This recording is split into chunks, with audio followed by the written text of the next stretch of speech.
রাসূলুল্লাহ সাল্লাল্লাহু আলাইহি ওয়াসাল্লামের হাদিসের প্রতি বিরল সম্মাননার দৃষ্টান্ত। ইমাম মালিক রাহিমাহুল্লাহ, যিনি হাদিস শাস্ত্রের বিশাল পণ্ডিত ছিলেন এবং হাদিস বর্ণনা করতেন, যখন তিনি হাদিস বর্ণনা করার ইচ্ছা করতেন তখন তিনি ওযু করে মসজিদে এসে প্রথম কাতারে বসতেন।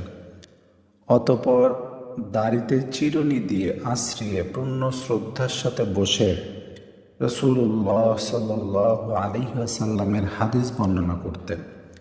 তার নিকট যখন এই বিষয়ে জিজ্ঞেস করা হলো তখন তিনি বললেন, আমি রাসূলের হাদিসের সম্মান দিতে চাই এবং অপবিত্র অবস্থায় হাদিস বর্ণনা করতে চাই না।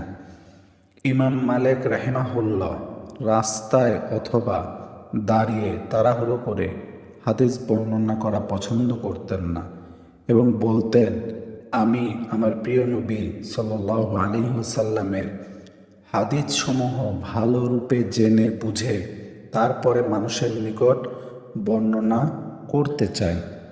তিনি বৃদ্ধ এবং যখন একদম বয়োবৃদ্ধ হয়ে গেলেন সেই সময় তিনি যখন পবিত্র নগরী মদিনায় আরোহণ করতেন তখনও তিনি সেখানে কোনো বাহনে চড়তেন না এবং তিনি বলতেন, আমি এই শহরে আরোহণ করতে পারি না, কোনো বাহনে চড়তে পারি না যেখানে রাসূলুল্লাহ সাল্লাল্লাহু আলাইহি ওয়াসাল্লামের পবিত্র শরীর মোবারক দাফন করা হয়েছে।